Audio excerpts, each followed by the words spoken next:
Gaelscoileanna gur a bainteach sa agus cás blíd a lua me numed a chuin agus mu réibh si bliana mar Uachtarán Gaelscoileanna agus scéimení gur bhain me lo beag an am caiic an airigid níl sagamar Ní chuúna mai trácht ar sin. Ba hin iirecht a dhéanana airigid a bhailú gona Gaelscoileanna agus tá mílenaí faoi sa bhoscaáil freisin. Tá coppla scéalaín agam maidir le mbunú Gaelscoil Dara agus Gaelscoil Mhic Amhlaigh chuir im a gás bhí éman ó caithesaí mar asbuk caithead na Gaillimhe dulse na Gaillimhe agus tír muid bheith mar fátrún agus dúilta sé agus dáin efeil orm nach bhfuil lítir agam caiiliú i meas cóid na scoile ach dúirt muid leis sé sin ceart go leor mar ar muid asbuk protestúnach thuama a bheith mar fátrún agus tháinig gléitiad éis gur a éhhaach na bhíteanta ar scéal agus go meach siad sásta feimú mar sesin sásta feimú mar fátrún rud a hárlach. Céim bliain ní ag 83 credim ní ag 83 bunú Gaelscoil Dara agus tháinig Gaelscoil Mhic Amhlaigh a bhacha tú Gaelscoil Mhic Amhlaigh tá sé tíar sé a bóthir tá sé ceann na Gaelscoileanna na smúsa tíd bunú sin a ní ag 93 cábhfuil de fial in na dhíir seo cá méid tú goil Níle tá mé bhfuil me sa gáirtlan an sin san old school a brathna bhir na faointí chun ach méid tú críochnaí lumsa cá méid tú ag dul tá mé dul tá mo bhaintrééis seáil isteach in ástán an sin i bháthar le trá spum le dul. Well an rudí me go mula sé fágad go méid ceisteirt nuair a hagus mácha seo Sfeile tú má thart an féidir agus is fiú eáil agus even is fiú pictúra hóigáil má hen tú ón cuairmhóthar suscutí an timpeall an seo agus éis an na Gaillimhe racha tú thar aldi agus an chéad timpeall an eile casan tú ar chlé in sin agus túir is steachú dro siopa duns ach tíobh na lámh bheith deise tá timpeall an beag an feice tú tí Harvey Norman agus duns feice tú fuidig mór mílteach sinna Gaelscoil Mhic Amhlaigh nua bhí ceann nua agin an 1999 ach móg siad amachas agus eisteach le rá tá seancheann sa Ghaeltacht agus nílinn ceann nua sin an Gaeltacht éarthar na cabhrach an Ghaeltacht eithgiúil so ach beidir seachas misin a caiint gur bháil a coppla ceiste chuir orm le well ceanns na rudí a hasasta bhain me daine ná canál smaointeoireacht níos leithne atá taobh féad an glúiseachta agus trí sin i dhéana bhí me chun canál ceisní ar canál an cúra agus an tógadh a bhí ag daoine éonracha agus mar sin de rudí a chuir le chéile so tá íontach má caiint fúm hain tá ag an tús táí mis sin le gréid le clia agus bhí ba meas a Spidéal na bháthir in Beannachtaire bhása sé an ag 65 bríd ní neachtain a bhí agus fós sí fearr a thom agus a bhá a hain an aige bhíoh sé ag rothíocht as mulin ceár go ra carann le gailge ólam agus rugú mis steachsa teilech sin an ag chuig ceid agus bhí mo bháthir gníomhacha a gúrsaí gailge ina síl agus rinne mission áteist agus chum gobud le cólach báid agus sin chum steach sa státseirbhíseach agus mar efigh feimimecháin agus thug sé sin cinál saoirse rom a bheith a gobud go teannach le rudí eile le smogan obud agus rana me go náisiúr a beidir síl na Gaeilge. So ag Uinseann Holmes bhí me sáte a rudaí a bhain le Gaeilge. Fós muid an 1967 an ama seo, agus tháinig muid go Gaile an 1968, agus bhí bainteach bhí me gobar le rí na Gaeltachta, agus bhí bainteach le mbunú eagraíochta pobail agus tá tagart fáin san musta sin freisin Cardi Scail Híl-Ileán, agus chuir muid ráin forbert pobail ag áirimh forbert Scoilíochta dun bobal. Agus leanme sé a gobar le cuasaí teangan agus le cuasaí Gaeltachta, agus an 1993 ar bharm a bheith ran fáirteach mbunú Gaelscoil go chrucht na Chathair, agus dús dúilta me níor heasta bhaim a bheith sáte rudéile fós, ach an sin bhí inín agin agus bhí muid a cuairtú Scoil Dara, agus is cuineach le an córa bhí agam le a bheanta sí díreach tacinis rá má héanmuid a bunú Gaelscoil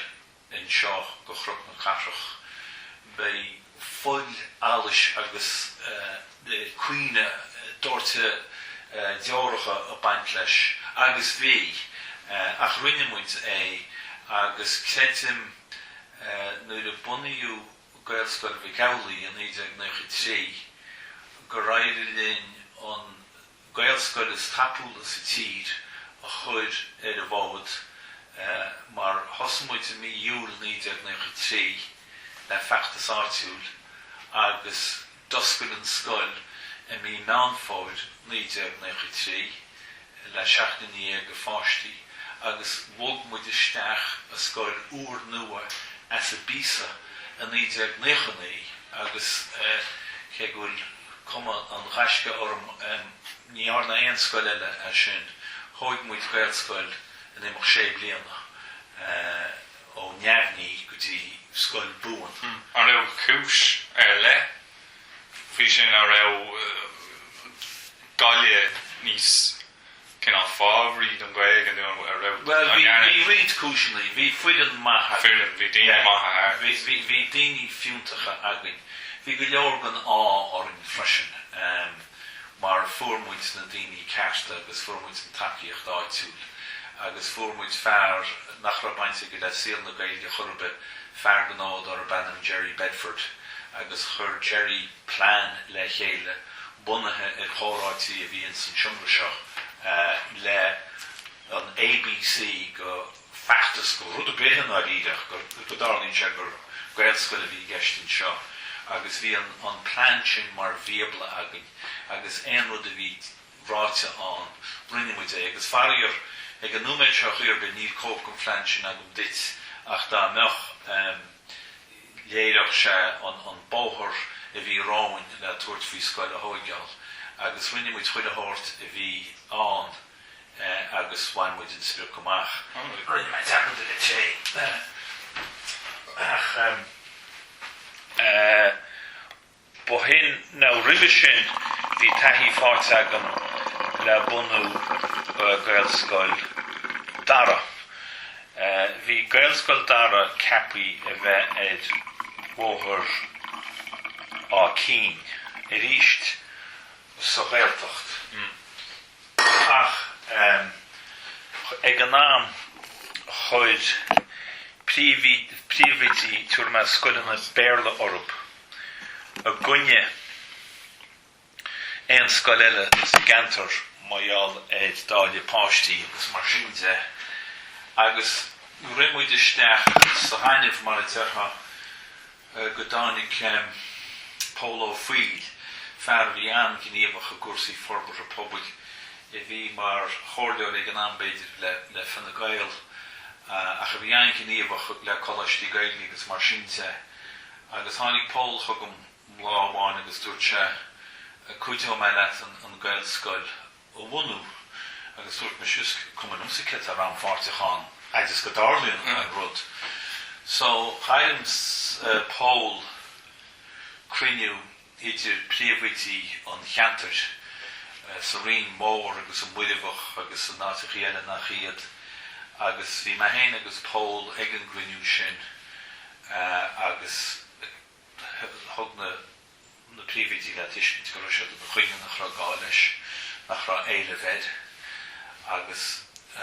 dúirt pól tá éile bhead Can have a captain on real border touch between Dainers and counter go háirithe is gantar tíileán bhí Kinás na brúpáil amach bóthar á cían cantar tíileán mar a tutar car fás is straach a gael bhí tá tíileán búilte Gaeltach mionbach agus bhí go leor státseirbhíseachta a gcuil sos an sin agus rinne muid survey rís sin bhfuil tagart gan survey in san musca sin léigh go rá éileh go mháthair an go Gaelscoil agus cuoinech an puinte áirid ag an grinniú sin dúirt pól ó fuil rinniú survey sa gantar agus dúirt na príomhítí cén survey le farag agus míoid agus ní raibh pól tada faoin survey ach go raibh sé saoigh immort cáiste ach bhí agam sa chulathóirt faoin survey agus thug me an suisceil chomh se chum ag timpeallaigh 8 teamh se bhí dreagar sé ceisniúirí rinne muid anadí sin na ceisniúirí agus sinna leag muid le tuairt faoi an tógadh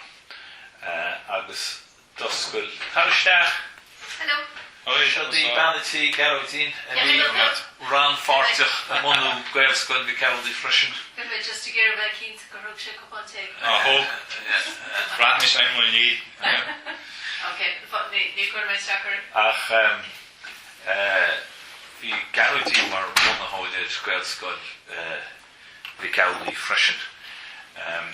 Ach Gaelscoil Dara bunny away agus fuórmuid dídean sealadach leis na bráite carannachta ar Spidéal a bhí ann agus rinne sé an job ar feadh bliantach bhí siad san aimplín na déag nó tiile i gcearr dídean buanna áil agus ní is agam thug tú suntas go bharigh nó an ádaí bhealach isteach sa gaiid. Ní raibh sé ann an ádair bhí mé an siúbéir a blin go leith Well, pragan na rúdí sin sús. Nu le chuníos tú worst céirslaat na dhé IGMIT tá tú brenn síos Gaelscoil Dara nua ríist scoil mór míl sa cheile ní is agam kentin rud atá sa scoil sin ach bhí mé an oscail defigiúil mar duine gona buna háirí a bhí an so Louis tú an sin an na bráthre carthanachta ar trí na cinál faointí ar mis a brathnú siar bhí cinál cehar de dhé ar rointas na Gaelscoil ní óid bháitrúh de ar dús agus gá cinál dram a tháinig go céin feachtar domsa ná chum lucha Gael agus orinthe na bráthre nú. Well, ní run na bráithre sa gá seo rá chafannach. Bhí mé chun céin cinál Gael bhí lá agus ní rud carnachta bhí ann is bhí Bhí cíos ard i gceist fearr nach maiile na níos seán stóp sa bhí éid ba eisina bhí i gceannas éid ciste aigid na mráide carthanachta agus tugu an fuignamh dún le fáilte ach níor tugu dúr an eisce nó bhí orrin feachtas í aigid a chur le chéile le aige do bhhailú bhí míhall an mhuircheirtigh mar a tharlainn se íontach flathúil le Gaelscoil Mhic Amhlaigh tá na measc an dáscoil in istríonna chéile agus mas bún mo chuibne ná spór na gaige bhí míhall mar chathir mo chuid bhór na gaige agus thug siad chuigcéad punt nó euro dúin le cabhrú le ciste Gaelscoil Mhic Amhlaigh ach ní dóim go an éon chúnamh mar agan go Gaelscoil Dara ó bunaí Uinseann na níos luicheanna sin 1983 bhí orrin hain teacht an aigid agus trí chuinál suúin ana sa bobal agus bhí fórmuid ahantas gon scoil so bhí takeíocht áirid agin gon gan an roin heidichas. Ach nu de chuibní meid íru ormsa bauert quiz a agrú le aige de ágan scoil. Agus ní an fúnarm ach tíorma charanm Seán O'Lyon atá fós mar Chathair Gaelscoil Mhic Amhlaigh ceanna agrú agus go tífin bhí Seán ar nós lachas an isce thosa se an quiz agus ní amháin go neanna se an cean sin an chéad cean rinne sé riamh ach rinne se na céirte acu in na dhéir sin agus ní fis cebh deigid atá bailithe ag an bhar céanna trí quiznaí bauirt gon scoileannaí agus agríochtaí ar nós muintir chéirí agus dramaní nach iad an ospí spéidir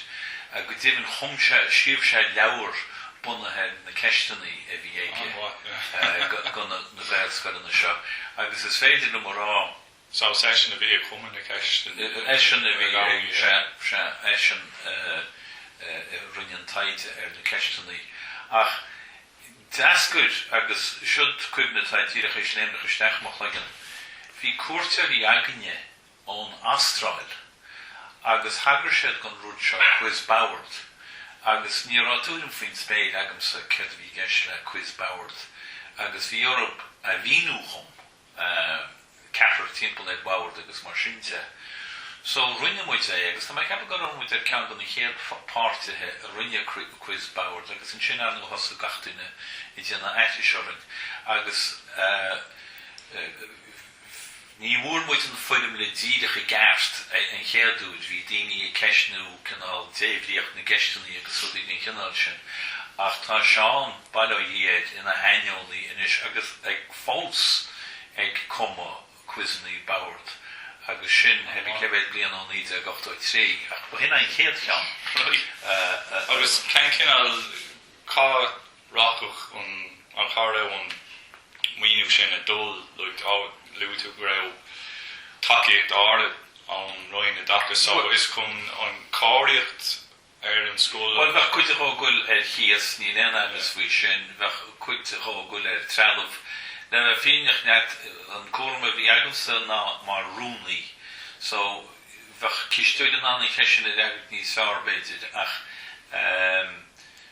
chóir sé isteach sa scoil ar bhealach amháin nó ar bhealach eile ní cuineach le munis an 6 trealamh I cheanna muid ach bhí choú le in a freisin agus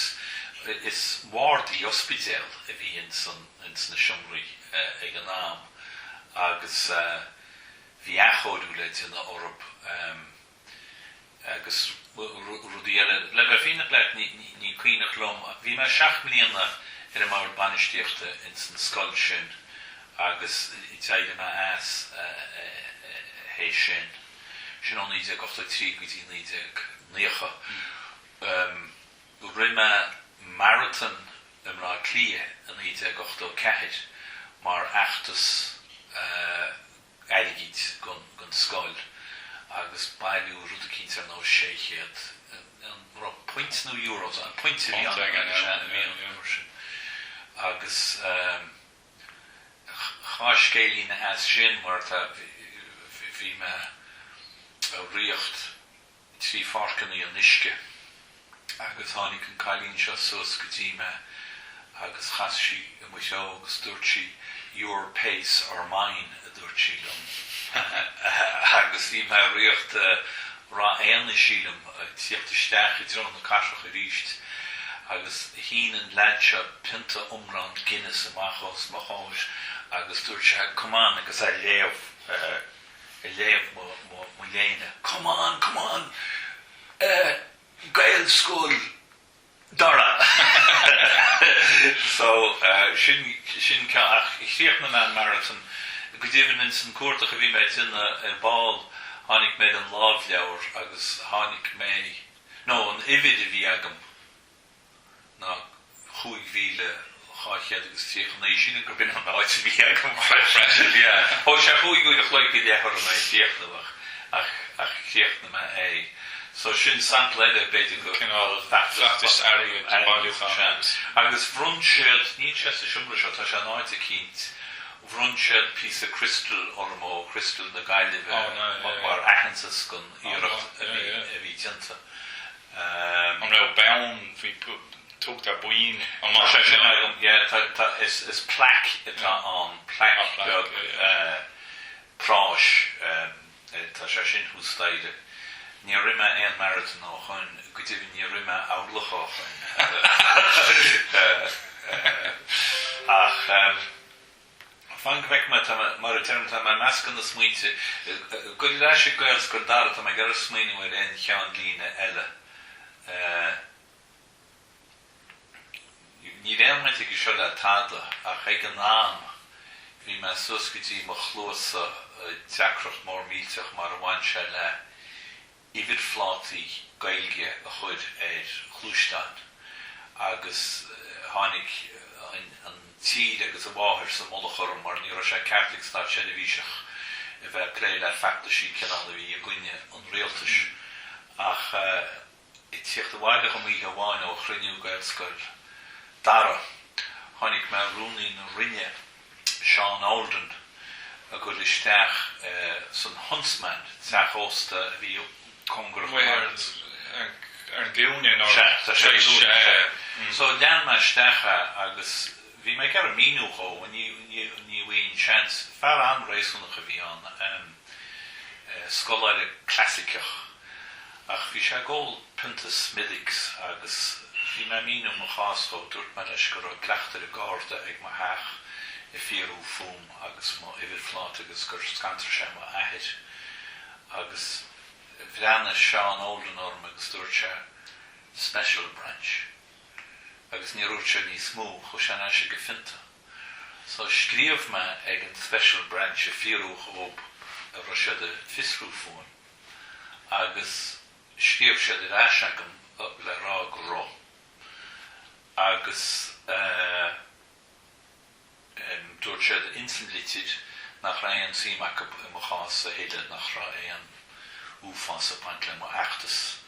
agus Cain blian is ach go baile ach sé sin hartar níteag beidir 8-5-8 ní me cínte mar cuidiú cuairtarm an dhé sin fu me ceann lína san Galway in City Tribune car registration lands man in court on charge of fraud ach bhí scríomh me ag an Irish Times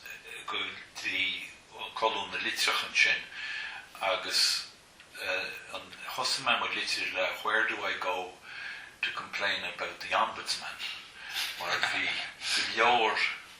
iarachtaí tinta go déile leis na rán stáit agus Tríon ombudsman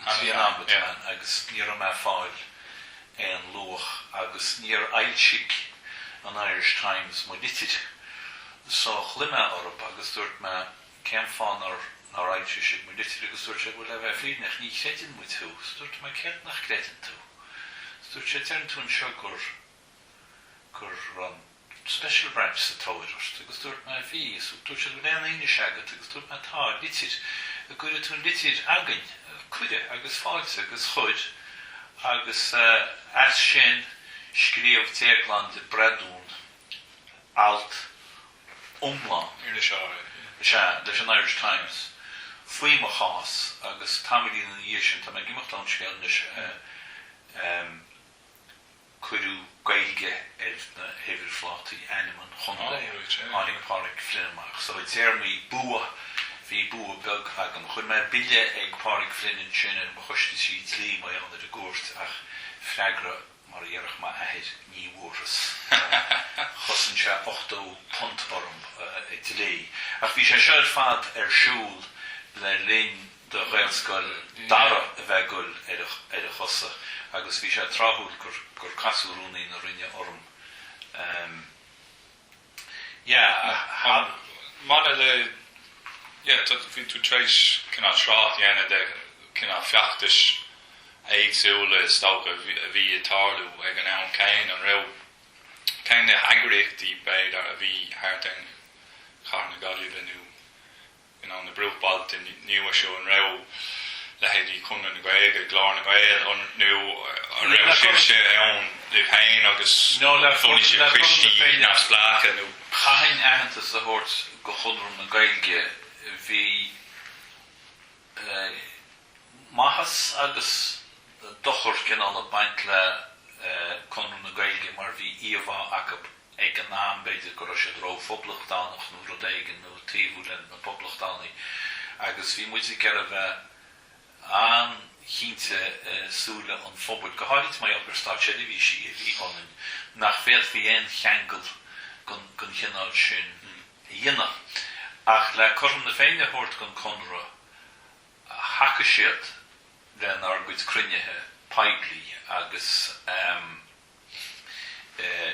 chuirse leis an tinrumh rud thug le Gaelscolaíochta spéisiach daoine in san chuirse. Ní raibh lag tinrumh agin I riamh. Níl raibh bin níos massa ná lag tinrumh don misneach. Some Howlin and Canal Gudíadach agus bhí na cruinethe agin in seo thuas tháinig Jacqueline Argasa a bhí mar feimmenach ag Gaelscoileanna ag an am agus tháinig sé sin nuas agus bhí sé an mhaith tá sé sin is mar cigiad rinne a tháinig sin nuas agus bhí sé an réasúnt agus freagraíonn na ceistanaí hí 6 hiccup be go bháin agin gur cuireú póstéirí chúl carnaí léirigh gur sin féin bainteach leis an feachtas agus ní ramuid sásta le sin mar níor heasta an saith sin íomhá bhain agus le chum na féine haranmuid ardéid agus díormuid ar an taobh gceist a bhaint nuas agus bainú nuas bhí muid I gera fannacht úfasach an nealdrach wathe linn hain a bhí gníomhacht sa rud agus wathe leis an bobbal nach bhuíoch siad íomhá gur an rud droch lenta I droháin I dro eile ach bhí riachtanas I ríist caiim me hain a cheastú an tréimhse sin bhainse le mbunú Gaelscoil Mhic Amhlaigh tá muid éiris go dtí 1993 agus an cuir chuige a bhí agin in sin bhí nunhas agamsa ag an am tháinig níl an morachú thugam agus chéad me cháir teidir dúirt me ceacail leor bainmuid páirteachán tháinig seán online ar bord an sin agus cháid muid an ninmhos le scatadaoine isteachán le bileoga agus chommuid timppel na heistáitse ag fad ag scape bileoga agus in sin chommuid amach ó thoras go doras ag chuid ceisnaí sílimar na daoine ag freagar an bileog ní achamuid ag chulatheach sin an cuimna tag me beidir nach chuil sin cearst ach lean rud amháin rud eile chus na chláirúcháin I tíocht now dúirt me gur thosa sé seo mí júl 1993 ag puinte áid ama ní rá páiste agin ní rá mháthair agin ní rá aigid agin ní rá fuilighnimh agin ní rá aginneach blinglóid smaoinmh agus ins na seachtaí ó júl 93 go dtí meánfór 93 damsmuid aigid damsmuid múnteoid an bainteach sa scoil in Gníomhaire in Ngníomhaire tá sé an go fáil tá a dag post búin an mo grachhuil le teachtaisteach le grúpa dígrasóirí gan éon chinteocht an go tuigh éon rud as ach tháinig an Gaelscoil as ba ise an chéad príomhide agus is ise tá fós mar príomhide scoil nua agus seán ólainn fós mar chahirirlach rinne mis sé 7 mbliana le Gaelscoil Mhic Amhlaigh freisin mar rúnaí mar rúnaí ar an mar bainteachta mar cheapachán an aspig ar ceann an fóbail sinna bhín sin an nága trí go dtí 1980 seachmíon rinne me le Gaelscoil Mhic Amhlaigh freisin agus sílim gur níte gachtó seacht a bhí me mar Uachtarán Gaelscoileanna ach is cosú gur chuine me lámhiste ní san cenú a hosa me le Gaelscoileanna ach dean me ra le Gaelscoileanna teide me as an cuaram ar mór bainteachta agus bhí rint mhá eachtraí agan le mbunú Gaelscoil Mhic Amhlaigh freisin chuirim a gás bhí aintefid orin cad planan áil le scoil buan a hóigeall agus Joe Gavin a bhí mar bainistóir Chathair ag an am agus chomuid ag criniú ag Joe Gavin ag impiad cad a thuair dún mar scoil an cad planan a íra is acapsan an bhíon an talamh agus dúilta sé an cad sin dúin me héana agus seán a leine bhí sé leis bhí mu chéad fón tógadh aga an uair sin agus me go amach doras dag me mamram ag Joe a míú cho marhuíoch an scoil cad planála go mar sé fácaí le talamh go mar sé aintechar éonrúdaí in de leis mar ní raon slí isteach ag an talamh seo ag an am bhí paiste talún húsan sin tá Educate Together isteach an inniuh ach nuair a bhí muid ag grathún bhúd an fón am a fóca bhí an mamram léite ag Joel agus dúirt sé is féitlibh cad planála íra rud a rinne muid agus créite an créid ní man anna seo chrothúach siad am a chuimhne fiú cad planála físa talún nach ra éon bhealchaisteach go dtí ag an am mar bhí éan páirtas a chuil amach an sin a caiint le feileméirí áitiúla a bhéiteach muinte chuil isteach tí de halamh agus fuairsead an bóthir isteach ar teide agus hosta an tógáil a scoil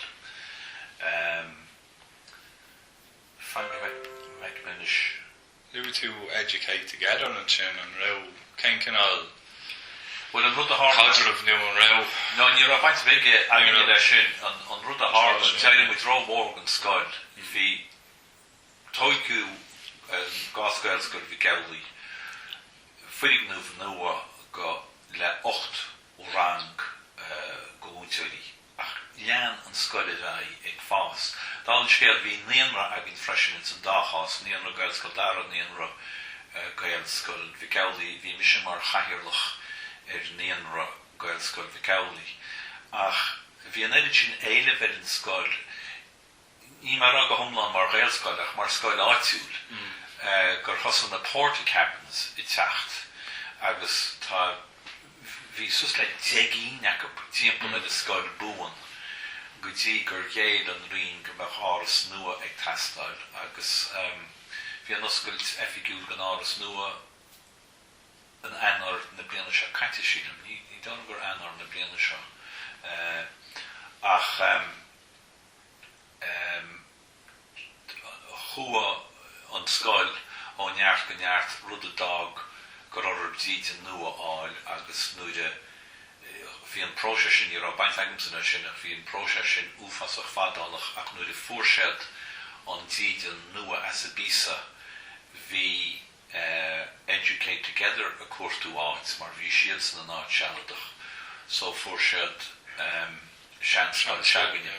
agus tá scoil eile fásaiste an tá Steiner iste an freisin so diet faoi a bheith muíomh gur chuir Gaelscoil Mhic Amhlaigh well chuir sé déisiir fáil go scoil Educate Together agus go scoil Steiner Céide sin ceann is bunathe chóras Gearmánach ceanna cínt agus beanna tau mar heachta dála san dawchain dearnach Pauline O'Reilly an tanime tá orra bhí me cartú lena fearr sal rás agam gur isise a bhean ach tá siise mar heachta dála is go Gaillimhe hir agus siise an caihirirlach atá Steiner an campus céanna le educate together. It is such a míle win siar a bóthar an sin. So yes, in Spidéal. Like an rud fact of them said, I was main live staring on the shachtaudies, the hooktaudie roi na goreu till a rewa tastal stauko tishmahari.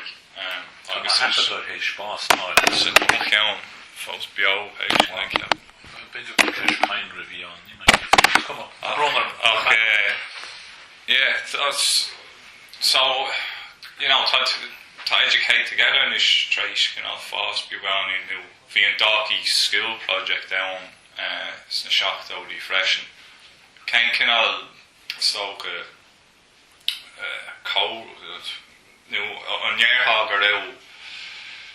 Gaelscoil na Gaelscoil na bhí Chathair an bód mar chuid de rud níos leithne nó an raibh siad feasach aber you know, an rud seo bhí tarlú go raibh tiile dain lachas a tastal ó tishmahari. No raibh siad a freastal leis sin, nó raibh siad a freastal vínte na tishmahari le na Gaeilge nó cén cinál cóir a bratú. Fragment tag mar sin is cinál fragment persanta bhí an dearcag mar gúnaí faoi rudidir be na bacla cead atá aon din eile i dhéanana díri géad an rud atá tú hain i dhéanana mar bheith ceist éad nó daoine bórtha faoi cead atá sé teoidíanana nó ceanpuntáiste tá sé ar fáil agus bheith mis bud nach le maidide na mar lábhra na bacla cead arsúla géan din eile tá job le dina aginne din an fócasú ar an job sin agus sin an fága gnéar ní raon tuiscint nó ní raon saoim na tada ar cead a bhí arsúla géan fáirtí eile mar bhí neach le dina agin hain. So ní roisiad mar chuid go glúiseach seaganne ar éon bhealach nó glúiseach pobl chofanna agus bhain sé lumsa bhí sé dina rud féin agus bhí muide dina rud féin agus sin í bearna mai mar a deartha sin an. So bratú ó héh na rinne de go raibh you know, ar roirí rudí níos éisce nó níos dacra nó ar an siad mar na ggéine de raibh mar nach in na blianta roi haibh play leis an roiin like nóir húsneiste bhar dús báir ar raibh siad do bhád níos. Yeah, well, mar stáitseirbhíseach ceapan gur thosa aibíocht i tíocht sa roiin éideachas agus gur thuig siad go rá éile bheith na rudí seo agus go méidir nach roisiad chóidíon céanna ar mbunú Gaelscolaíochta ach a ríist is barú persanta sin tá sagam ag idáisiigh níte ag 83 agus mbunú Gaelscoil Dara go rá an próséis úfasach máil fadálach frostrachas a baint leis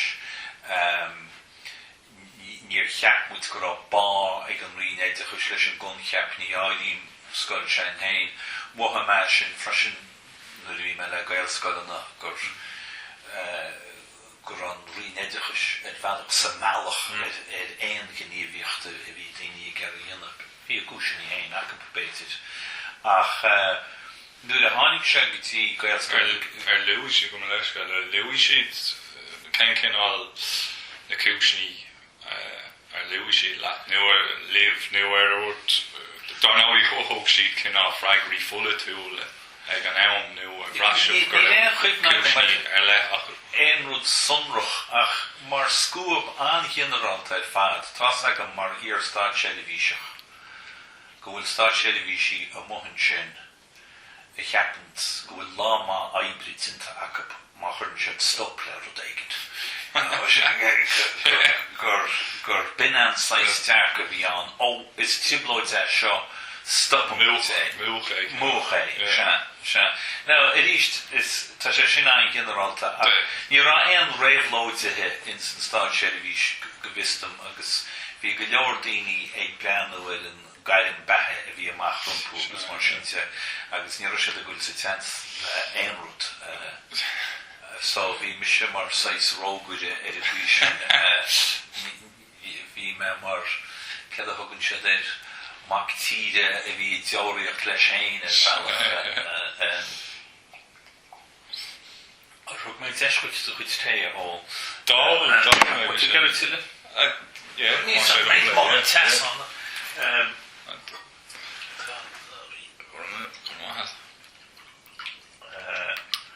it's liw me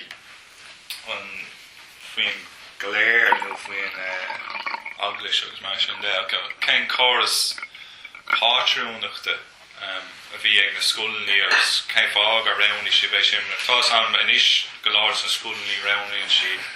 cín ilchreibhacha nó cín náfsan creibhacha Fragur siimplí ag an námas tá caiint am níte gochta trí agus go dtíanam níte ag na trí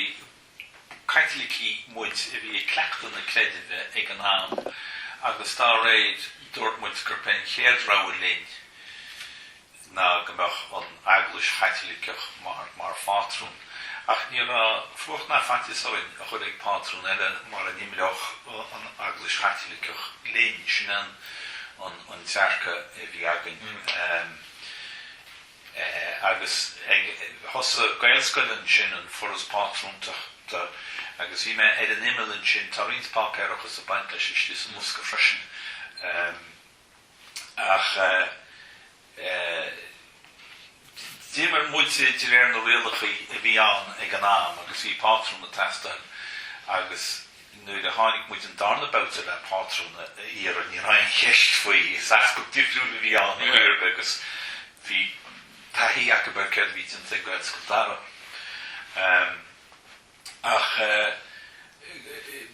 I gimachta ó ceist pátrúntaach de fe second tíre smíní mar scéalaí eile tá spéisiúil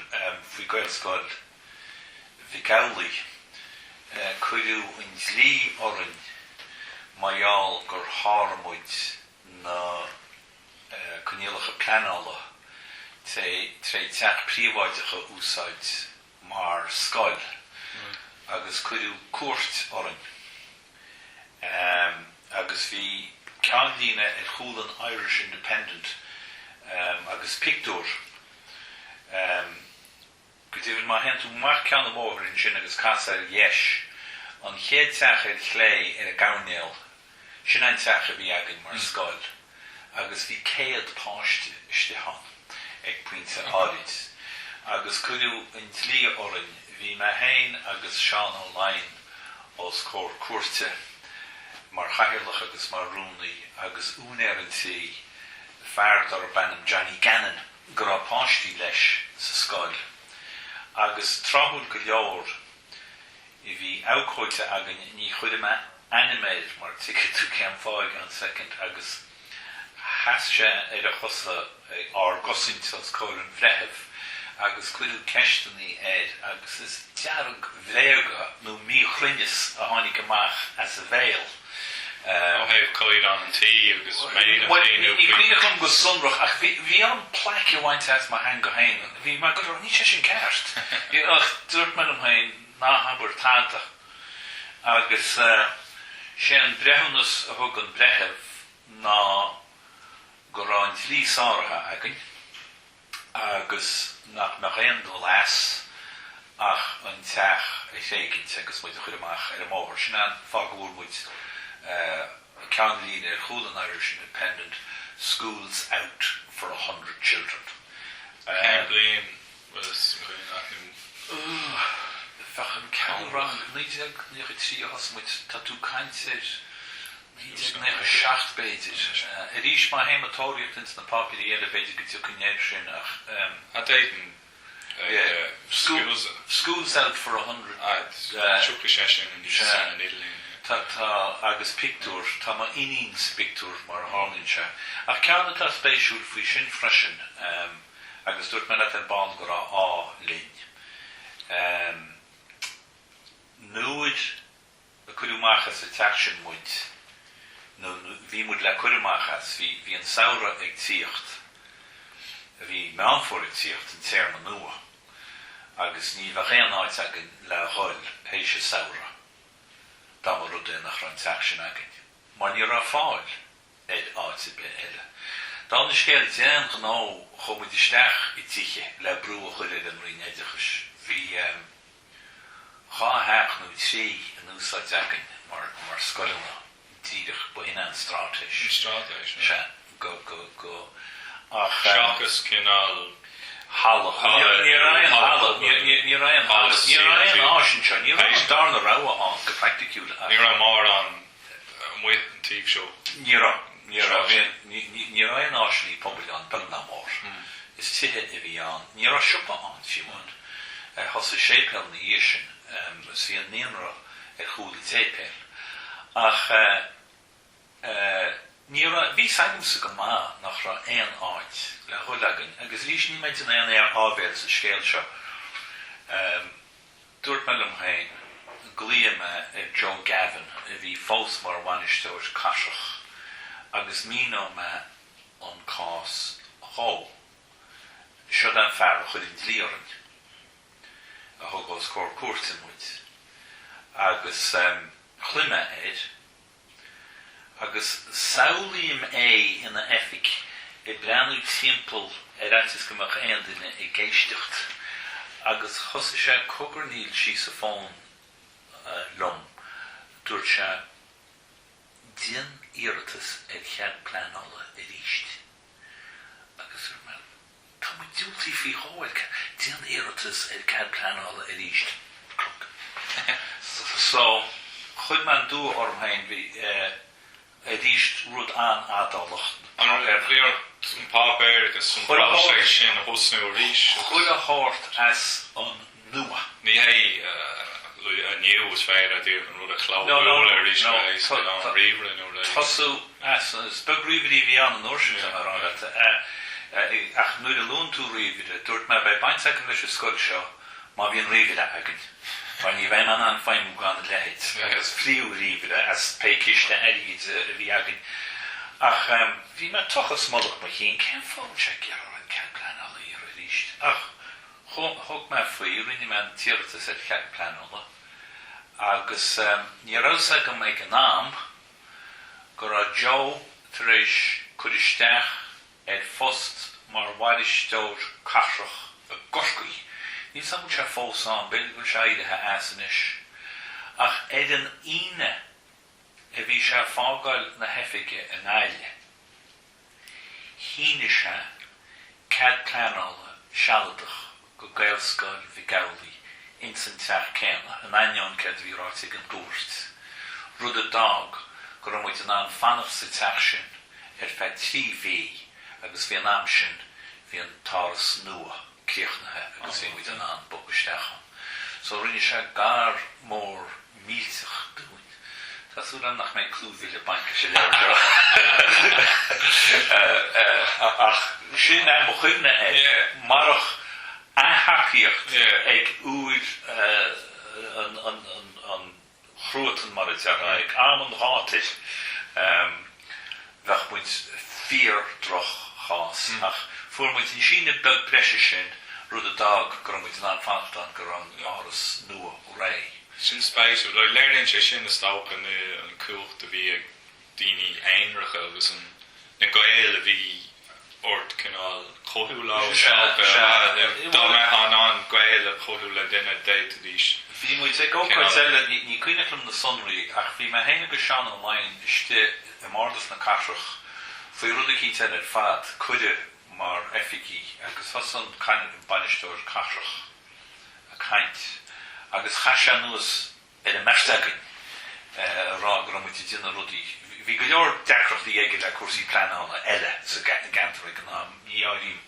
ollscoil ar allmharga na seoige in seo hís bhí decrochtaí in sin freisin bhí lean phobal in na ábhar bhí lean phobal in na chuine agus bhí na rudí seo fada go trí chluigean an iirecht agus níor ní a cuasaí pleanála go héasca chó. Ach tháinig sé cearta déile dúine mar mar dag sé sa teachmuid agus bhí muid an gotí go an scoil bún tógi. An gapá go nóirlách leis an feachtas sin mór a raibh sibh cinás ásta an tach dólasteach sa tach leis an stratéis sin nóir bhí is a bhí nach ceanolfaí. Ní dá na rá agan hí éile bheith a scoil, hí daoine sásta leis níl sáú an phríomhide den riine na Gníomhaire le fáil, bhí sí an éfochtach tháinig sí thugann agus í tríine na fichiid agus mar a dúirt me tá sí fósán so tá mulla tiltte eice sin freisin. Agus go tíhann an bór bainisteochta a bhí agan mar bhí spirid fórne an agus ní an táda go dtí séasta sa meala chur. Ní raibh an tarn ar ní chuid No, ní an, bhí muid a fás, bhí éile bheith ráid go dtíhann na stiismthóir sa scoile bhí Johnny Gannon freisin, so bhí sagn go raibh teachaige, féidir go isteach sa teach. Agus nu a chuimhní méid thosamúid Gaelscoil Gaelí an 1993 os cíorann siúpa in Uinseann agus bhí 3 áirlár san Uinseann. Cisteanach seomraí colta agus mar sínte, bud le cólacht tógála an seohéad Kennys. Now bhín Uinseann seo tógin nua as a bísa. Agus chó muid isteach, agus réab muid a rug a soscán sa cisteanach an machas an áit le seomra ranga íon na hó. Agus bhúd a tháinig an fuigáid i ráis búd a bhúr se érig na bhid ráis. Ní rá cisteanach a beige mar ní romuid an annach chuir i ráis le chéile. A churíist ní ar chuir in dlíorann mar bhí mac leis an dógálaí nó iníon leis sa scoil freisin. Agus scuid siad, rinne muid damáiste go coppla míle punt is dis an áit. Tá raibh an Uinseann sin go bailile chu. Tá sé tá agus scéal eile is nu a ritin sem bhí muid a riocht amach a spás in sin san Uinseann seo. Agus tháinig mhain agus seán online heft bhí patio thuasaigh an chéad áirlár amach an gisteanach san Uinseann. Agus heismuid é go becht agus dúirtmuid bheith container an ná chuil an paiste sin. So thucramid le cólacht a goscaí, seangaí na cranes a thuirt sus an seo, an container a thuirt sus, agus mochaid maid híocht isteach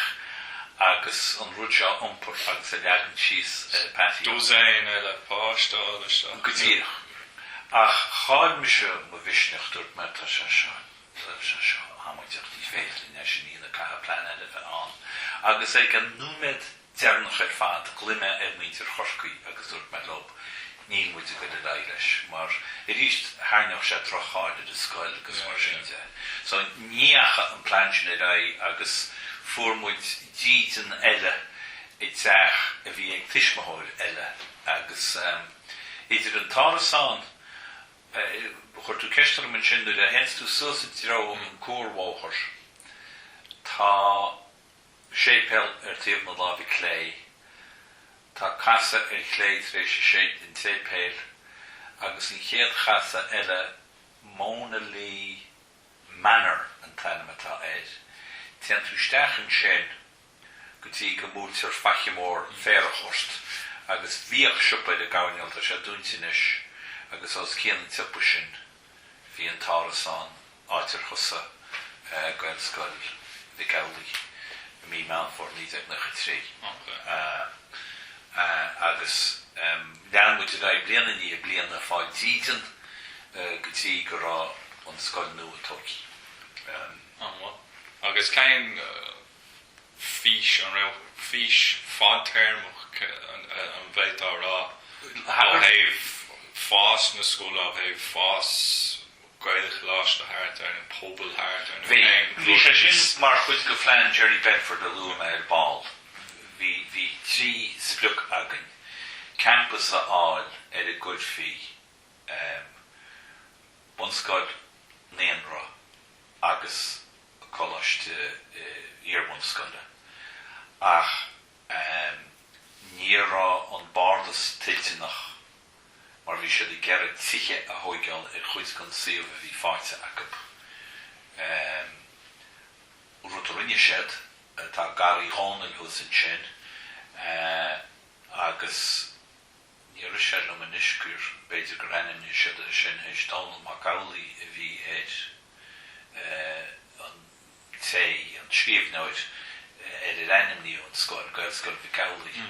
A chug sé garí hánail an stáitseirbhíseachta an sin, so beidir dá Mhic Amhlaigh ríist ní ri sé sin an go dtínis ach níor Russia sásta leis an gcónaí cheap gomach Gaelscoileaochta a chadís chum na féine thur go seán online dan seán online a gobar leis instruction a maint amach agus bhí sé chuiste bunathe coláiste na Gaillimhe atá tógadh SU sin ag cael freisin mar tá sé ar nós Bábhar húma, na? No, tá sé an seo dáiste sé amach an seo go dtífan maid an seo fear couple lá Boy, yeah, well tíach wahead le álas a chud grúp na caiiseach má hen tú suas go dtí an cuarbáthar tucha tú chafada le timpán má hen tú suas an crug go dtí sainte trachta go cosisithe tá casa lééis síos an sin agus is fiú chud síos an le coláiste na Gaillimhe ag cael. Bhí cáníúnam Uinseann Dara an sin a fa 3 bliana. Uinseann Dara. Nachta leis an áras trasna ó Dunstáras an sin ar na char. Tá ní hána mé 3 cnoch na char chríomh. Tá má mé mach chun agus tá na cuimhní scoíochta fad a bhuisceocht míle go teach Chéach muid sus le chatheach agus áras an mar rá bhí áit ag in móna lí heights bhí áit ag in tugann siad the links éad an áitirán teach le céad páiste agin agus an sin bhí an táras an agin bhí rial an 1993 ag an rinéidechas gomach scór páiste chláirithe leis an Scoil mbunú nuair a thosamuid ar an meánfór bhí 7 páiste déag agin agus tí fúca bhí sagin go daoine tíocht tá chudmuid siad a chuirbe ach sin éisteach ag an rion. Chomud sí tens le daoine cinná sin nuair a chuimhní méid foiil alles agus teoracha mar bhí muid fibrú an tamar fad ach mar dúirt me bhí fidim maithan sin agus deidlín an tá tá sé chamach mar rá níor chear an ácóide an bhile orin níor chear an dlíadáir an bhile orin tíag bardas na Gaillimhe as na coiste cuairte so ní bhfuil muid an bhile maiall a gás cuairte i riamh bhí duine cínta tuairteide ní éon cheist faoi sin tíag an bardas na coiste dlí fad bhain leis an gúirt agus mar sin agus na daoine a bhí linne níor ghear siad bille ar bechorin mar creidim gur hiic siad cead a bhí muid i gar a dhéanamh gan pobl á héh cuasaí beid a náisiúnta nu sa stát hain ar nó sibh sé feasoch ar feachtas a bhí atáirliú in Átha Cliath ó héh Gaelscoil nu well bhí passiontas a bhéidir mar mBaile Gaelscoileanna ach mar dúirt mé ar báin ar síime bethegann i ceadhí an den eile é tilna tá eisceachta go máin ar sin agus sin Scoil de híte a mohanóir an mór náitir an Matt O'Brady mar fríomhide maiall in an mainte bhí agamsa le Gaelscoil Mhic Amhlaigh agus Gaelscoil Dara dír sé dorm ó chud amach í goháin mar chóirleabhar éad an grúpa nua a bhí tosúach le coláiste híte a bhunú rud a rinne me chama beidir chluice le a caiintlop agus níor chud me fiacolán dúirt me le bei sé seo ná go réan dal amológ orí hain bei sé seo úfasach teachas agus rion me lob na rudaí ar fad a bhí fáilnta agam ach chu siad san i ré agus bunaíú Gaelscoil híte agus tá sé sinne thainenis in árán mór a scoil nua hóca as a bísa bhí me gan oscail zefigiúrin sin freisin. Le dain ní nid? Tá sé blian áchaint. Blian áchaint, tá sé beitigúil sin. Tá na blianta go chosciúpi sin orm níos cearn nach bud is agam cen blian ach Beidir muid se chábhíon nach chun. I ríist le Google an leabhtúach ceann osclaíomhaid. So bhí cinál cór lá hórt beidir go háú. How far is a bait? Well, I'm not doing any bonus na siar staid Shabin Hain agus na rudi na dúchlein agus na deacrachtaí agus mar sínte bhain leis an rud fad. Ach a go a drone sús an éir an is teaglaid tí Gaelscoil a gaiir na Gaillimhe atá héis forbert go hiantach ins na blianta sin. Hosmuid an líide gochta trí agus tá tí cín ag an agus gáiste na coirbh in is freisin so lean rud amán rudile agus sa ggóhéig sin sin anáid an rud dynamiciúil gur go neach rudaí i rá maiall go wacadíní cead vítantaigh in dtíine eile ach agus ó héh an rúdseo an ceis faoi úsáid na Gaeilge las muid de ceatí na scoile agus é sin ar fád ó héh fís na scoile de agus fás na Gaeilge goitaine níos lethne an bhfuil níos mála déine nó Well, beidir rud le bheith físnach a chuid bag an Insíonn orm ach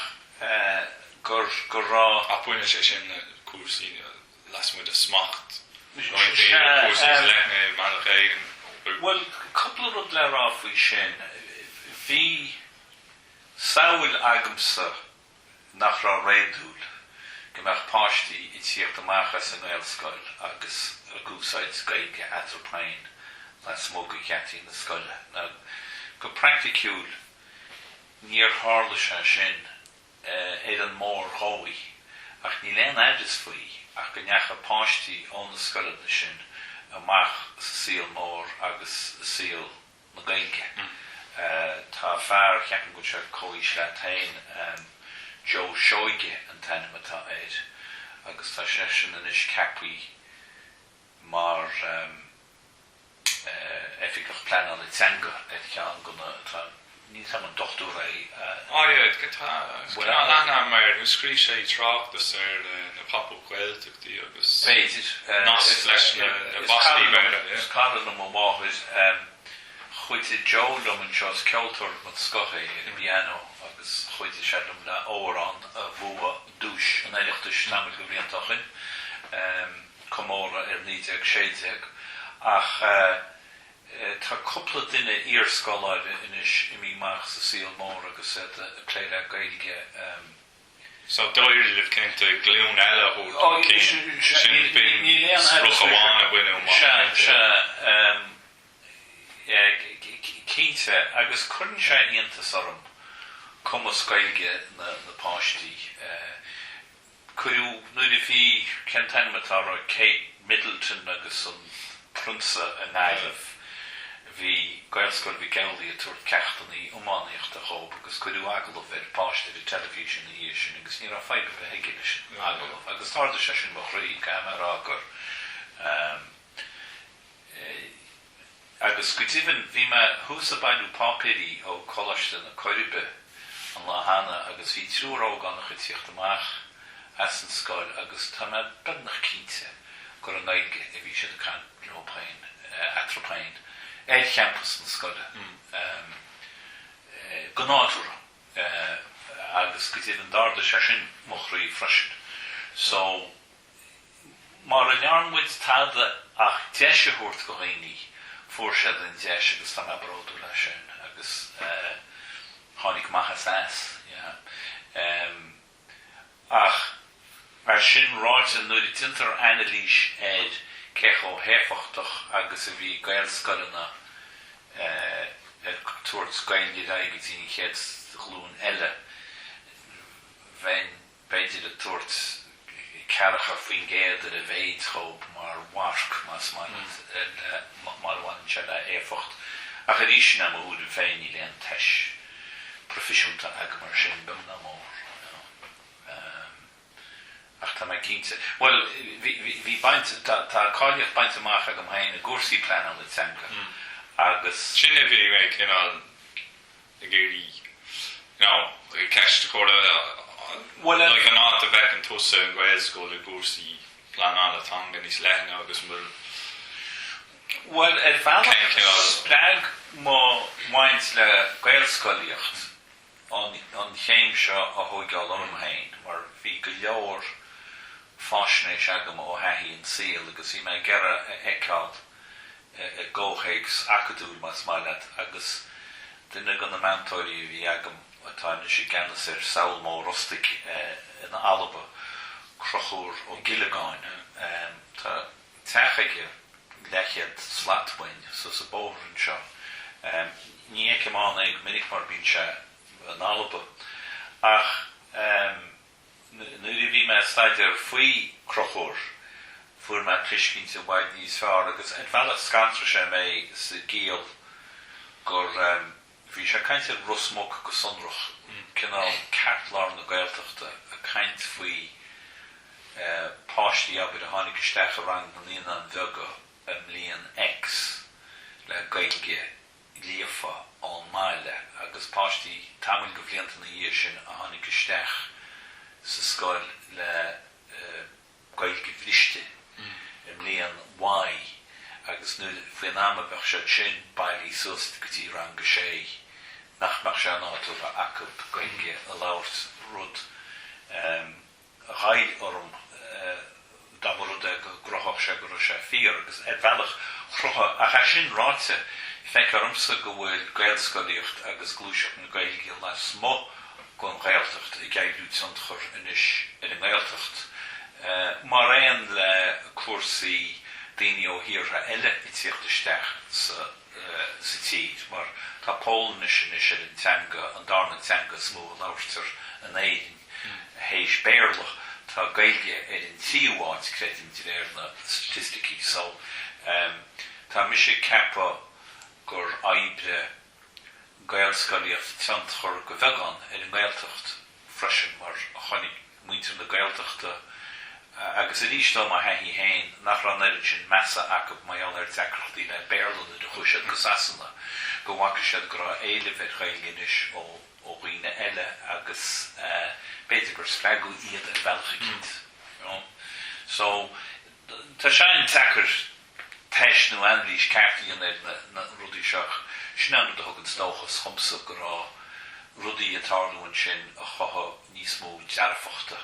I lena gailge ná mar a bhíoch agus creidim gur rálatá I nneomhfreisin. Starnáí is glúiseach de stóga nó dás na scoilní as cuimse is na hochtáilí is na námhdaí gábhéadí ach ceir híaltha faoi go bhfuil a gáin a trí bliain a nús ná tháinig an bhfuil beag sin Well, tá má has teangháil leis a gáras an is ní a sagan ces muite an rudaí bhain léamh na pápéirí ní me éid great fine scoilíocht na gailge beag na mór. Bhí baint agam le ríd rudaí le garid ach tá me 65 is agus tá me ag bhuiiliú agus a gera rudaí eile íon na beidir mar Well, thug me mo híal go gailge bhealach amháin nó bhealach eile agus ní lean eifeil orm faoi sin. Ach an sin ceann tú go dtí pointe rá sinné tá mháint an tá goach. Cuineann me lábhaiste bhealach amháin nó bhealach eile ceapan. Well, mar a hálinn se tá me mar I ríiste cíimeachtáin téime beganí tá me mar chathirlach grúpa planál I teanga go bhear na crup na caisreach.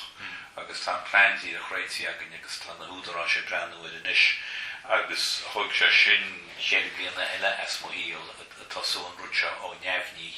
I teach gotí pointe go rá structúr agan sa bubal áit nach míoch structúr chana. So tá má lábhaiste a gánaí ach ní ag leibhéal an éidechas. Aisteach le rá tá nuair échas tú Gaelscoil Mhic Amhlaigh sa bhuiigh na bhnua tá áras bhí gaulaí a thógáil taobh leis beidir cinál cos le áras chránáin agus tá áras cultúr agus bé an tefigeach plan le teanga sin mar ceann ceacht so ríist tá prósis ag dul ach ní bainte gé sin leis an ábhar tá faoi habit agin ach sa ggóchéics gur ascar nó rudí seo ar fad as an bunchloch go Gaelscoileochta má a bheits a gantar bunscoil agus dúrá hín dúrá an sin an wa sin gapan go chlúdi mise ar chlúdi mid an méid a bhí mise cór mata tú géirí ten rud ná má féh sé gear mar Uachtarán Gaelscoil bhí mé daim nó bhí mé dúra an rud náisiúnta bhí mé chun é sin níl cuimhní chomá cín agam ar sin a fuin an rud ar fad an dúchlánach bhí ach me taistil as Gaillimhe go blád a go le críúm ná clí go 8 san ihe agus a fille ar gaile an ihe céanna ag I déchlog fein sa mBaile beidir ag I leafar sé hían ar maidin agus tá mai cefa go me began í dóid amach ige rééis blianana dúirt me lob ag an náam nach mentit nach bliana eile a chuiristeach so ní agam cenne tréisi a rinne Uachtarán eile ach tá mai cefa gúilbe sé ar an duine is ciúra ach rinne me blian agus arnú bhí fóchoistí an bhí feimní ag scoileanna eile tá cuntas san muscan sin faoi torasna a thug mu ar chosca agus ar Rosgré áte bhí lárnach go chiní teachta áte chu difriúla agus bhí me ógábalt ag an náam agus an rudas mú haine tomáintilum agus tainíon tomáint go bhóilum ach níl éon chuimhní cín mór agam faoi Gaelscoil an cúpla ceann beag bhí an bráthir ó Néil ó choláiste na uide bhhair Gaelscoileanna ag an náam na ní raibh an agam sa an bráthir ó Néil seachas trí chóirsa lom gur scantriú an tanam as mai agur a sé freistal ar choláiste uide agus faoi phríomhídeacht an bráthir ó Néil so nuair a casú an fearse orm bhí ólas agam ó mháthair agus cégur duine fásta bhí anam bhuiir an Átha Cliath bhí mo chóirsa go agus Gail chumise choláiste Belvedere mar hálainn se mar bheits má ahéid go raibh me ród nearbhíseach le chuig na bráise Christí nach maidin a bhí ceirste freisin Gníomhaire go leor bhfuil bhí mháthair cóirsa cháthir susam agus bhí an tanam scantrias mai anna de bhar seo agus an sin fuair me hain choiste leis an bhar céanna agus dúirt me rud a cínte ag an goiste lámháin agus dis an na chlósadím faoi amúideocht an ráite sa bhíteanta agam mar sin so bhí cinál tuiscinnte agam ceansáis réisíme bhí an má charú go agus Gail ach ní fiú bheith tagart ag sin ceann na cuimhní agam chum ag cóáil san ísiltíd mar Uachtarán Gaelscoileanna agus helen an morchú a bhí mar chahirirlach agus haring me ranking sin freisin í dóm gur bhá helen chum é go fáil mar chuú machmid mar a tintar go chundú le rihan lei ag breanúir cead a bhí na daoine dína ar bhaile na miontangachaí agus bhí muide téile le pléimena se bheitid Flemish agus chunaisteach a scoil náisiúnta Gaelscoil pléimenas agus bhí me caintla sin bríomhíte agus díar me ó cead na hábhaid tá sé go múna trí pléim seo mu múna chud a háta dúirte a go bháin religiún agus dúirt me ní sé bú mna religiún an tá religiún rá hábhachtach le bún blémanis so chá mi sé leis ag an tionol agus fuair méid sin a microfón agus dúirt meisteach sa microfón bhí me ag scoil inniuh agus bhí me caint faoi cuasaí scoilíochta agus fuair me nach múintear religiún sé plémanis mai agúil religiún rá hábhachtach bhfuil phléasc idalach cínte bhín sin agus frisesos ag a microfón agus tá sé náideachta í chóirmach sé darú agus bhí hean bochta na caiirlacht agus háidigh si go dtí me go sealasach an íir sin rá tanks mar bhí an rud fad diplomáid chus ríist a chama cinál cóta measc na golúr le sin bhí an camera an toir sin an tainehach ach bhí cruniú cin bhliana agus tá leabhra go chuid na crunithe cin bhliana istíonn sin freisin ó cúpla ceann na blianta bhí an cruniú cin bhliana agam díl me éid an ine sin cruniú cin bhliana a saran agus ní ra me réití lena le óráid an Uachtarán agus ní le sa cen sort truffles amach ach is cuioinech le an feachtais an smódí an ag an am go rá airnáil istithe Gaelscoileanna a bhí ceithre seanibh lecha Gaelscoileanna agus bhí na daoine a bhí níos meabhraí na mise i gceithre a seo hachant so ba mise cinál an tógan Uachtarán tugusteach mai an an gúr ó státseirbhíseach agus mar sínte. Céim airnáil é sin? Airnáil politúd chuir me sin spéisiúil. Well, masú gur a daoine áirithe ar net a clé ar net a eiste go dtíann bhí me ag cruniú le fearr a fuair me machal a sin as an túisceart a fuair chuig míle fichiid sa brísún maiála bheith gompur airin agus bhí me fáil vibes ó má chólithe sa státseirbhíseach rá tá tú measca leis na daoine míchearsta inis. Na bhí an fear seo an chríúil ach sin an gur scaoilú siar nuair socríú an rud faoi éantas nó cóhaintú se ach bhí me se sinnanta santa ní rás agam go rá léide go chiní timppla an a ríist bhí bainteach na crunithe sin le bailú airgid se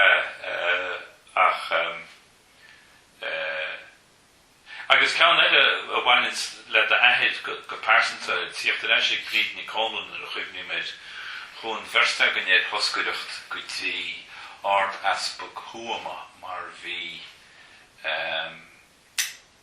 teose nó srásálacha teose chuama agus rinne muid impéir rud a cíntíana leis an gás a réiteach ach him a hain agus tá ahead sa gár héis an cruniú bhair lehuid a chloig leis an aspa a chuig trí ar bainú éon rud amach nó a bhúr muid an éanáid leis an rud ar fad agus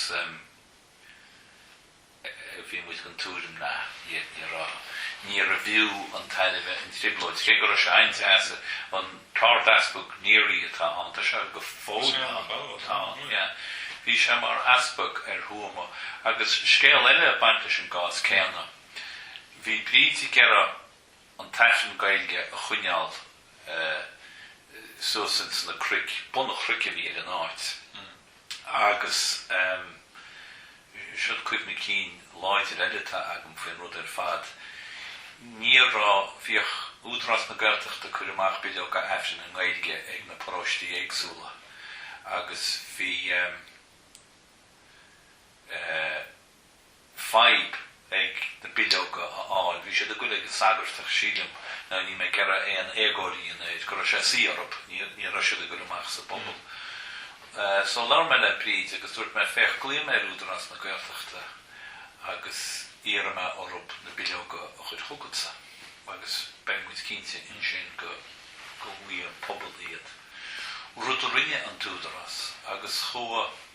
ábhís gluchas anmór maiall ar an am chua an sagarst liveline le Marion Fanúcan an ína ná níor chuir sé einam orm ach dúirt sé gur stáitseirbhíseach é Spidéal go ionteach leiste don rion agus gur raid séastianta an sagarst agus mar sínte tré an camléireacht seo faoin na bileoga action agus arnú ghlaicmise go han farsanta na sin ar fax an fiúin ag an am is telex a bhíagan agus chud mar telex suas ag a rinim Átha Cliath agus dúirt na caitheanna cínte seo dagart nó be ma enim sa buiteach mar basic chud a chuine cehí I gceist agus le cosm na féine I rís John Olden chudú ráitis ag RTA agus ag Liveline agus an luan Dargian Hussa Marion Fanúcan and Clár we have a statement here that I need to read to you from the Department of the Gaeltacht that the allegations made on the programme were unfounded and blah blah blah agus an léadehóid a bhí ar glár an sin anim tá leabhscíomh ag chórsaí Gaelscolaíochta Julian Vignoles Julian Vignoles orm ar a bhóns nefik le leisceil a gáil num gur hála an achtarseas ná bí bóra aitis go bhfuil an ráitis chuir amach nach rá bréagadóir sa rín fiú slán sin agus bhí sé sin hála sé sin le dí neimsir Gaelscoileanna mar bhfuil dul amórm hála ar ar nó atá le an péis buine sé sin na stá le díhhainú scoile seachas bunú scoile Well pí scíomh méle sin an scíomh me méle sin an perspektíocht a bhí agamsa faoin rud ar fad agus ní mar dúirt ben jacha sé solas a lei beidir gur maic an rud ar sin ach bhí me go ráid ar freisin mé tú ngáile I ríist Boi cha mé agla chuir ar níad tús mí ar fá mar má ar níl amorchu má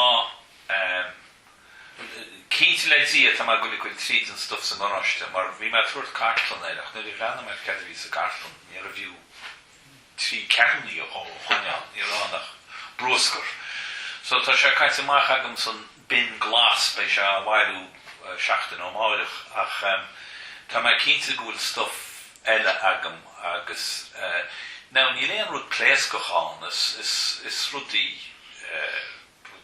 is contas iad cead a hála ag an am sin go bunasach ach mar staidí vaccín agad antub Fleck me síos coppla nótain seo faoi rudí bhí me gar an agus sílam go tá altain sin le mo fictúr an sílam gur ina máireach a bhí sé agus a ríist is an perspektíocht a bhí agam ag an am Gaelscoileanna tá pictúr braidíam mar chuid gan alt ach cheapan bhfuil me benach tromí inis a chuir mar a bhfuil éir rudéile ná níls mar dúras clúna mit golár na sin well sure má tá ócáid eile bhhaid be míle fáilte rot nó má tá éonrad go bhfuil tú ceara I chéar a tiile sunraí faoi nó Siléir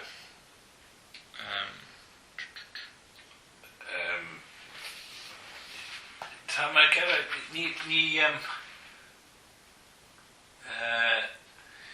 an éidir sin go chuimhní agam éid Gaelscoileanna mar bhain se le Uachtarán sa bhéidir go me rá chrógach a gear me cúneal na líorthaí ar fad san éir, so díreach ach tá go leor cuim ní cíine agam faoi bunú na scoileanna.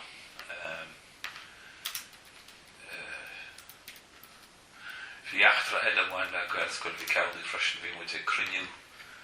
leis an rinéidechas an leasrúnaigh an rinéidechas agus thug muid ar lealtaí féin linn feardar ar bannam Brian Kavanagh nach maidan an isfich siad ar sráid bagóid Kavanagh Architects ach bhí cruinniú tesaí go maithagan leis an rion agus scríomh Brian a chuid mintúis cí hain Éidim griniú agus rínse linne iad agus leis an rín iad agus nuair a tháinig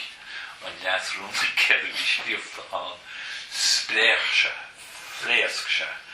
agus bhí oir ormhain agus seán ó láin ihe a chathah I cumá litrach a gáil leisceil leis an leasrúnaigh mar bhí muid gur eisiau na chuine le ádaí bhí chum faoi Brian bucht was a Brian go tubaiste chuir lentí siide rothíochta sa Spáin an bhliain se caite tíreach mar sin Time Craig rud cí mar sin fear an lách fear an ábalta mo chuoine ar a gachrúd ceart leis an litir cadbucha chud me agat ar ball Ní raibh deis am é úscail dá géan go raibh sé tau tíreach chud me Síú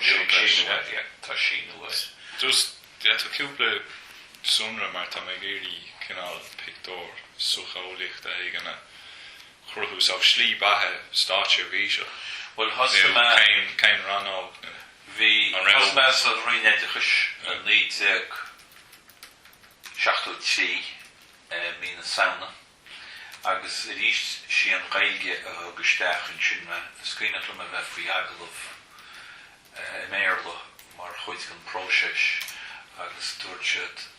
ar bhiste lent má chud muid roiint ceistí ar an Gaeilge agus dúirt me cuineáirí agus chunig me mar gáidí mar bhí an Gaeilge bhí achn síos ar ná túra bhí go agam sin se tútacha sin rá ach sin an mothúcháin bhí agam me gan ná agus raibh tú ar an úlscoil nó raibh tú siar me Unscoil nuair a bhí me 1967 agus ní raibh lom agus tháinig me eisiau an Unscoil mar chuine Abbey mar a teartha rinne me diplóma an Gaeilge agus an sin hóid me an máisteacht ar hain a cuasaí pleanar le teanga agus beagnar bhí sé sin mo chraí bhí me go le cáú bhaidisteach coppla belta ach níor cha éisteoir agus fuair me mo máisteacht rud a bheith maithir an bhródú leis mar bhí sé ceargamach céim Unscoile agin muid mar míall fuair sé céim sinna chud mise ó a bheith cuiréon spéise gúsaí Unscoileachta mar rinne sé céim trachtal agus beagnar mhara sé é hímutí amháin gur sé fáil tím craí so bhí túr agin sa glán mise agus muid éfuair gan éoncháilíocht éidechas gáilíocht Unscoile ach an sin rinne siise máisteacht scríbhnéireacht cruthaíoch agus bhain muid amach bhain sin amach agus rinne mi sé máisteacht gúsaí pleanar le teanga trí Gaeilge agus bhain me amach a 2008 agus hín túr agin le chéile í hamháin agus hí me rá máisteacht céim díoch spocha so rinne me máisteacht a 2008 rinne me cuas eile in sin cuasaí cad a thugann siad professional development cuasaí riamhaireachta web innovation agus rinne me diplóma sa Gaeilge rinne me cuasaí eisteúcháin testas eisteúcháin copy sheet lí agus fan go meic me bhfuil me fágan éon rud ar láir no, van máisteacht an seolta smó diplóma an Gaeilge an web innovation le DCU tá sé sin ag level a 8 cuasaí eisteúcháin Has me gobud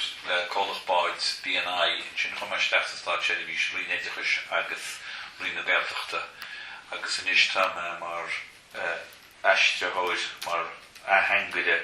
idir Spidéal cuairteannaí agus cóhálacha ó 2016 agus sinna má fós part-time siad. Arús, yes. Agus tá sam nach mal daine rá úntaach ís ein ís tá. Ní de chuig ceithid me seaca sé ís an fensin an mí na saona se Salví tú sna trogadí ar an bhábhá ná sna trogadí ná a bhí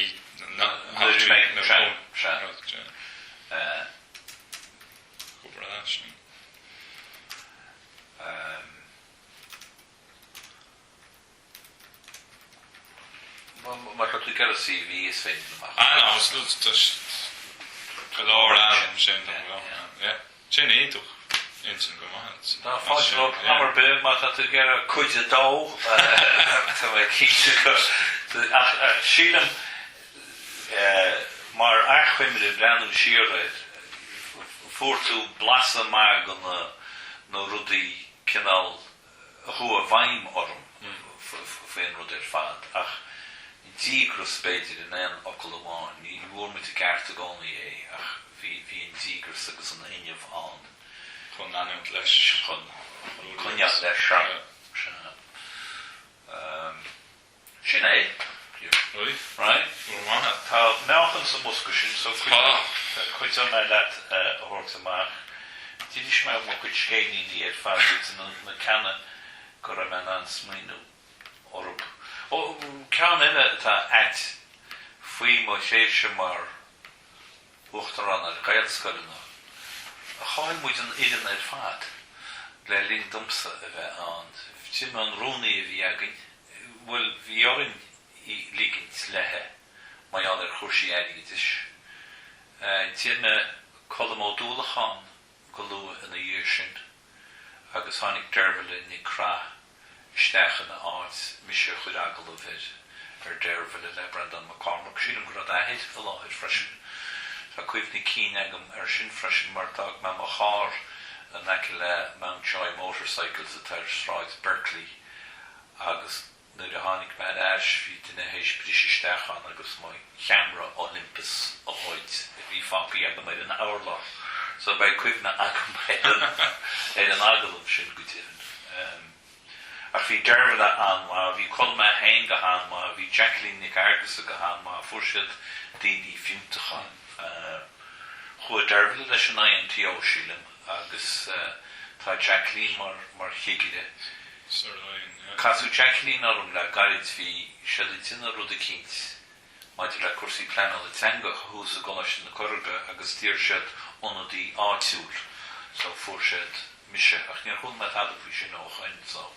ní a second ceirde bhí tíomh hir cho go becht. Tásúla nar bhhair me chu ná, bhí sé an spéisiú.